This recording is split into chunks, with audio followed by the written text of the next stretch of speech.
বাংলা বরাক আসাম চ্যানেলে সর্বশেষ জাতীয় সংবাদে আপনাদেরকে জানাই স্বাগতম। সংবাদের শুরুতেই জানিয়ে দেব সংবাদ শিরোনাম।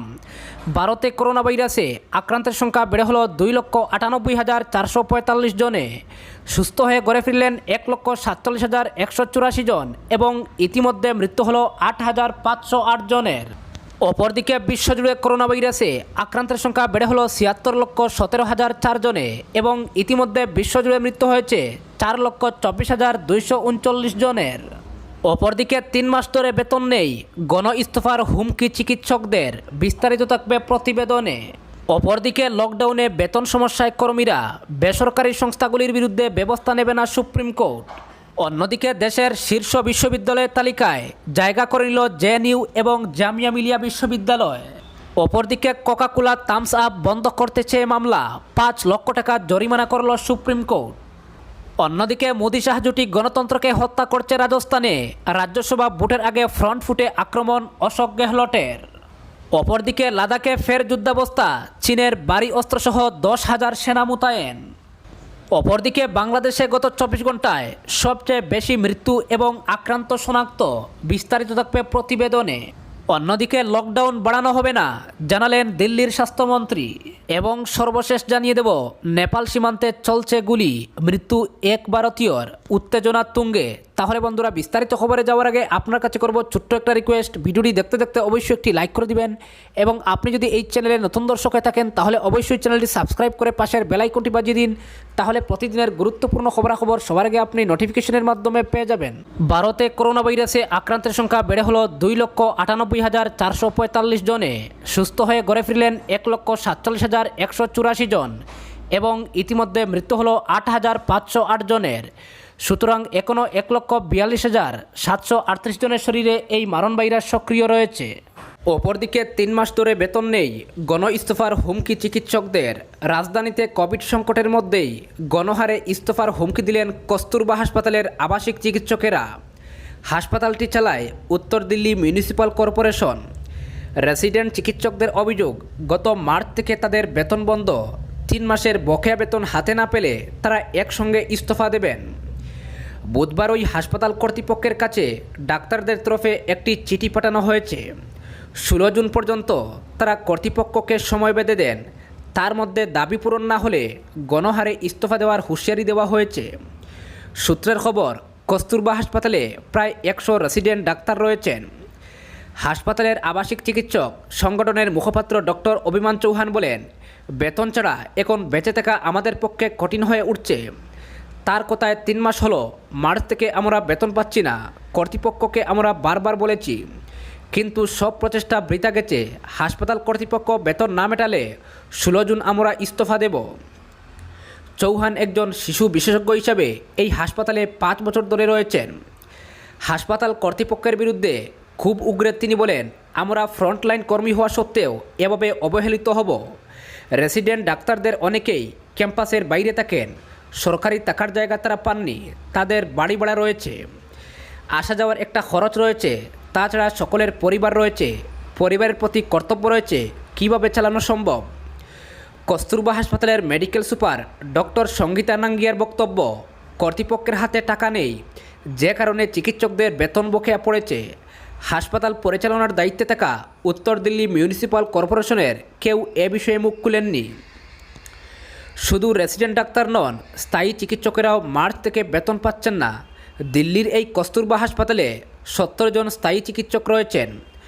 নাম প্রকাশে অনিচ্ছুক এক স্থায়ী ডাক্তারের বক্তব্য, আমরা বেশ কিছু বলতে পারবো না, তবে এটা ঠিক, গত মার্চ মাস থেকে আমাদেরও বেতন বন্ধ রয়েছে।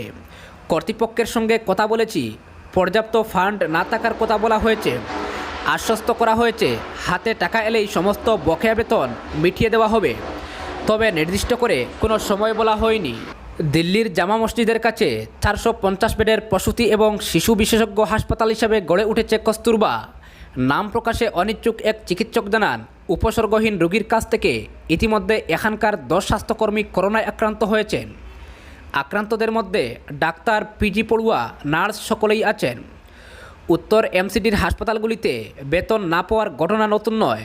কস্তুরবা ছাড়াও হিন্দুরাও মহর্ষি বাল্মীকি ইনফেকশাস ডিজিজেস হাসপাতাল, গিরিধারীলাল প্রসূতি হাসপাতাল ও রাজন বাবা institute of pulmonary medicine and tuberculosis হাসপাতাল তাদের নিয়ন্ত্রণে রয়েছে। এর মধ্যে কয়েকটি হাসপাতালেই স্বাস্থ্যকর্মীরা 2 মাস ধরে বেতন পাচ্ছেন না। অপরদিকে লকডাউনে বেতন সমস্যায় কর্মীরা বেসরকারি সংস্থাগুলির বিরুদ্ধে ব্যবস্থা নেবে না সুপ্রিম কোর্ট।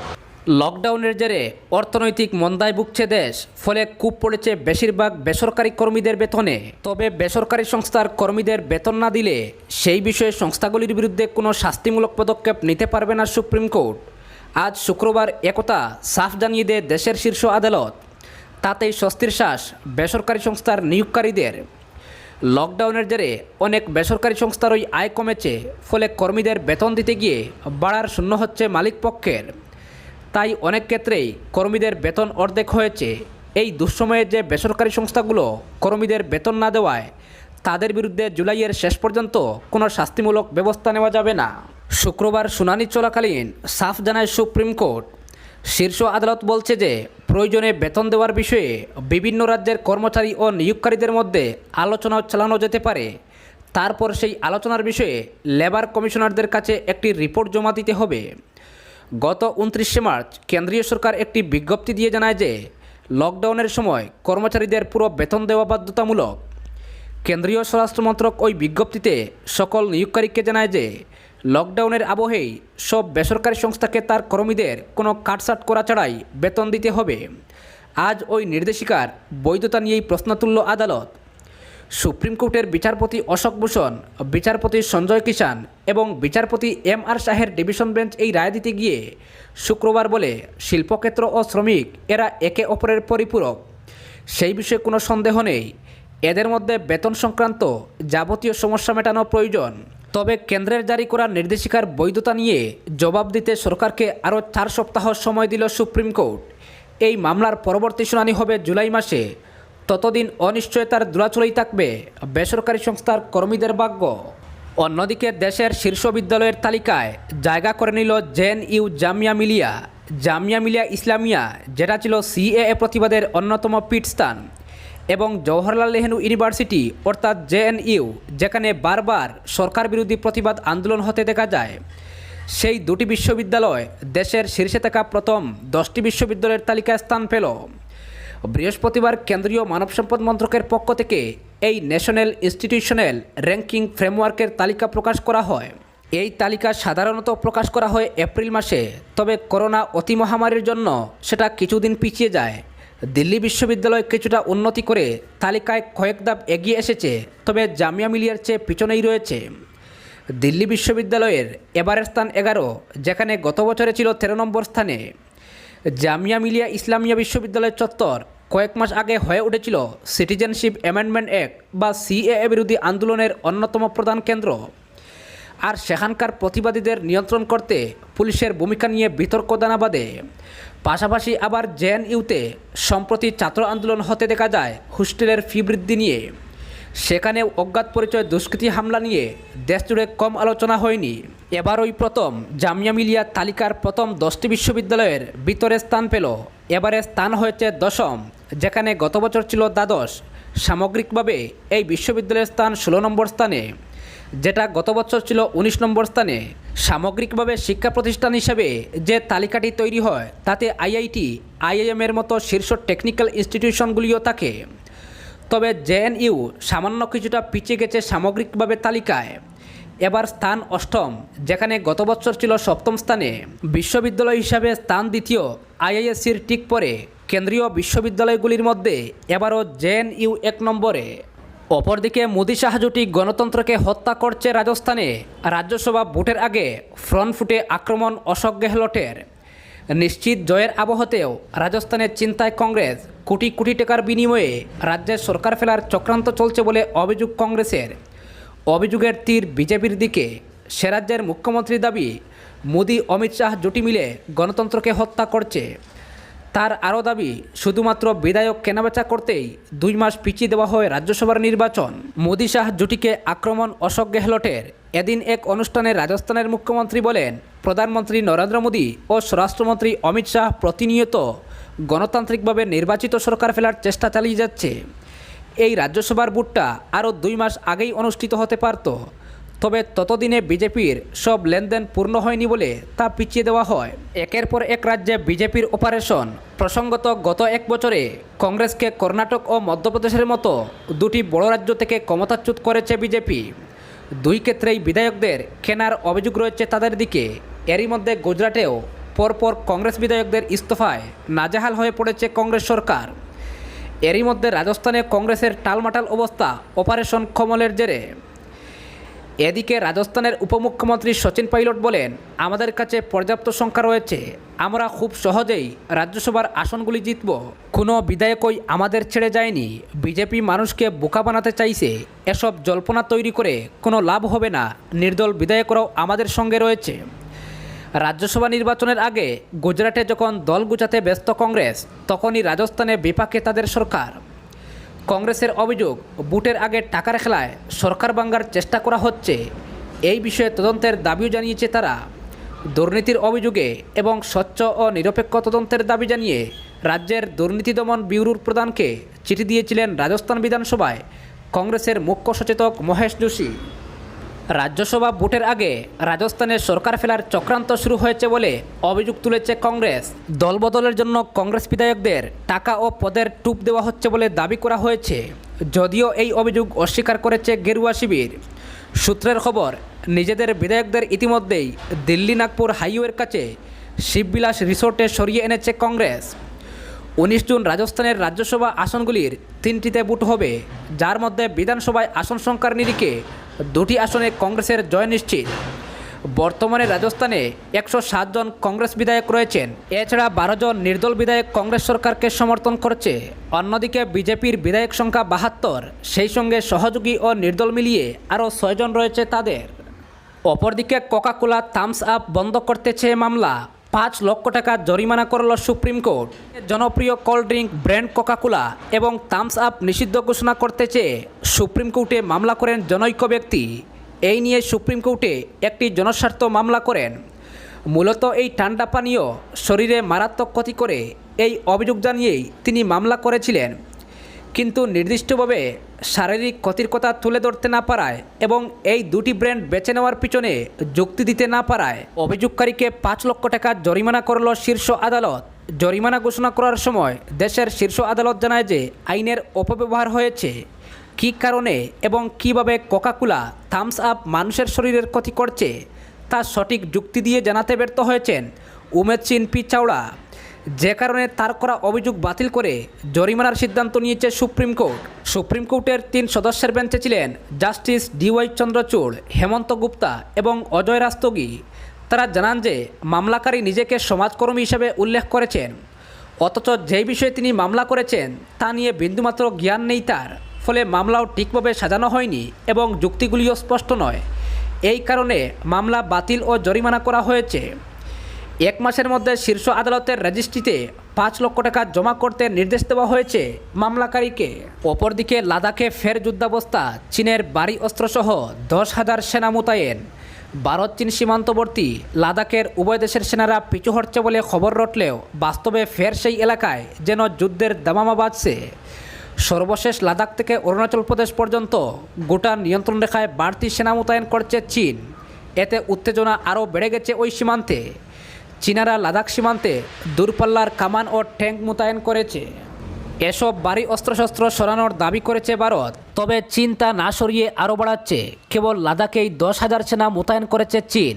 এছাড়া অন্যান্য সীমান্তেও চীনা সেনা মোতায়েন বাড়ছে। এদিকে ভারত উত্তরাখণ্ডের জোহর উপত্যকায় কৌশলগতভাবে গুরুত্বপূর্ণ মুন্সিয়ারি বুগডিয়ার মিলাম সড়ক তৈরির কাজ দ্রুত শেষ করার জন্য হেলিকপ্টারে ভারী যন্ত্রপাতি পাঠিয়েছে। ওই সড়কের মাধ্যমে উত্তরাখণ্ডের ওই এলাকায় প্রকৃত নিয়ন্ত্রণ রেখার কাছে থাকা সেনার পোস্টগুলোর সঙ্গে যোগাযোগ বাড়ানো যাবে। 2019 সালে বেশ কয়েকবার ওই সড়ক তৈরির জন্য ভারী যন্ত্রপাতি পাঠানোর চেষ্টা করেছিল বর্ডার রোডস অর্গানাইজেশন, কিন্তু সেই চেষ্টা ব্যর্থ হয়। পাথর কাটার যন্ত্রের অভাবে ওই পথ তৈরির কাজ বন্ধ ছিল। তবে সীমান্তের এই যুদ্ধাবস্থা কাটাতে উভয় দেশ কূটনৈতিক ও সামরিক আলোচনা চালাচ্ছে। বৃহস্পতিবার 11 জুন 2 দেশের সেনার ডিভিশনাল কমান্ডার স্তরে বৈঠক হয়েছে। বাস্তবে যদিও উত্তেজনা কমার কোনো লক্ষণ নেই। অন্যদিকে বাংলাদেশে গত 24 ঘন্টায় সবচেয়ে বেশি মৃত্যু, সবচেয়ে বেশি শনাক্ত। বাংলাদেশের স্বাস্থ্য বিভাগ জানিয়েছে গত 24 ঘন্টায় দেশটিতে নতুন করে আরও 3,471 জন করোনা ভাইরাসে আক্রান্ত হিসেবে শনাক্ত হয়েছেন। এই সময়ের মধ্যে বাংলাদেশে আরও 46 জনের মৃত্যু হয়েছে। এর মধ্যে হাসপাতালে মারা গেছেন 32 জন এবং বাসায় মারা গেছেন 14 জন। এ নিয়ে দেশটিতে মোট মৃত্যুর সংখ্যা বেড়ে দাঁড়িয়েছে 1095 জনে। আর করোনা ভাইরাসে আক্রান্তদের মোট শনাক্তের সংখ্যা দাঁড়িয়েছে 81,523 জনে। স্বাস্থ্য অধিদপ্তরের নিয়মিত বুলেটিনে অতিরিক্ত মহাপরিচালক অধ্যাপক নাসিমা সুলতানা জানিয়েছেন, নতুন 3টি সহ মোট 59টি পরীক্ষাগারে 15,990টি নমুনা পরীক্ষা করা সম্ভব হয়েছে গত 24 ঘন্টায়। এই সময়ে সুস্থ হয়েছেন 502 জন। এ নিয়ে কোভিড-19 রোগ থেকে বাংলাদেশে মোট সুস্থ হয়েছেন 17,249 জন। 24 ঘন্টায় আইসোলেশন থেকে মুক্ত হয়েছেন 188 জন এবং এখন আইসোলেশনে আছেন 9,012 জন। অধ্যাপক নাসিমা সুলতানা আরও জানান, যারা মারা গেছেন তাদের মধ্যে পুরুষ 37 জন এবং নারী 9 জন। এদিকে লকডাউন বাড়ানো হবে না জানালেন দিল্লির স্বাস্থ্যমন্ত্রী। দেশ জুড়ে হু হু করে বাড়ছে মারণ করোনার সংক্রমণ। লাগাম ছাড়ার সংক্রমণ চলছে দিল্লিতেও। প্রতিদিন লাফিয়ে লাফিয়ে বাড়ছে নোভেল করোনা ভাইরাসে আক্রান্তের সংখ্যা। এই পরিস্থিতিতেও দিল্লিতে লকডাউন বাড়ানোর কোনো পরিকল্পনা নেই অরবিন্দ কেজরিওয়ালের সরকারের। এমনই জানালেন দিল্লির স্বাস্থ্যমন্ত্রী সত্যেন্দ্র জৈন। লকডাউনের পঞ্চম পর্বে শুরু হয়ে গিয়েছে আনলক 1-এর তৎপরতা। ধীরে ধীরে চন্দে ফেরার মরিয়া চেষ্টায় গোটা দেশ। খুলছে অফিস, আদালত, দোকানবাজার, পথে নেমেছে গাড়ি। জনজীবন স্বাভাবিক করার এই পর্বেই মাত্রাছাড়া সংক্রমণ গোটা দেশে নোভেল করোনা ভাইরাসে আক্রান্তের সংখ্যা প্রায় 3 লক্ষের গড়ে কড়া নাড়ছে। গোটা দেশে করোনার সংক্রমণ ছড়িয়ে পড়ার নিরিখে তৃতীয় স্থানে রয়েছে রাজধানী দিল্লি। অপরদিকে নেপাল সীমান্তে চলছে গুলি, মৃত্যু এক ভারতীয়ের। আন্তর্জাতিক সীমান্ত নিয়ে কূটনৈতিক বিবাদের মাঝেই নেপাল আর্মির গুলিচালনা ও এক ভারতীয়ের মৃত্যু ঘিরে প্রবল উত্তেজনা। ঘটনাস্থল বিহারের সীতামারি জেলা। সূত্রের খবর, গুলিতে জখম আরও এক ভারতীয় যুবককে বন্দী করেছে নেপালি রক্ষীরা। মৃত ভারতীয় দেহ ঘিরে স্থানীয় গ্রামগুলিতে প্রবল ক্ষোভ তৈরি হয়েছে। ঘটনাস্থল সীতামারি জেলার সুনবর্ষা গ্রাম। এই গ্রাম নেপালের জনকপুর বিভাগের লাগোয়া। শুক্রবার আচমকা গ্রামের দিকে লক্ষ্য করে গুলি চালায় নেপালি পুলিশ ও রক্ষীরা। গুলি লেগে বছর 25-এর যুবক বিকেশ কুমারের মৃত্যু হয়। সুনাবর্ষা গ্রামবাসীদের অভিযোগ, অন্তত 5 বার গুলি চালিয়েছে নেপালি রক্ষীরা। গুলি চালানোর ঘটনায় সীমান্তের 2 দিকের গ্রামগুলিতে ছড়িয়েছে প্রবল উত্তেজনা। দুদিকের আসা যাওয়া বন্ধ। বিহারের সুনবর্ষা গ্রামের বাসিন্দারা প্রবল বিক্ষোভ শুরু করেছেন। তবে নেপালি সশস্ত্র রক্ষীদের অভিযোগ, তাদের অস্ত্র কেড়ে নিতে এসেছিল কয়েকজন, তাই গুলি চালানো হয়। যদিও সীমান্ত এলাকায় অতিরিক্ত পুলিশ মোতায়েন করা হয়। সতর্ক এসএসবি। মৃত বিকাশ কুমারের দেহ ময়নাতদন্তের জন্য নিয়ে যাওয়া হয়েছে। পরিস্থিতি খতিয়ে দেখে সীতামারি জেলা প্রশাসন পাটনায় স্বরাষ্ট্র দপ্তরের রিপোর্ট দিয়েছে। সেই রিপোর্ট বিহার স্বরাষ্ট্র দপ্তর দিল্লিতে স্বরাষ্ট্র মন্ত্রকের কাছে পাঠাবে বলেই খবর।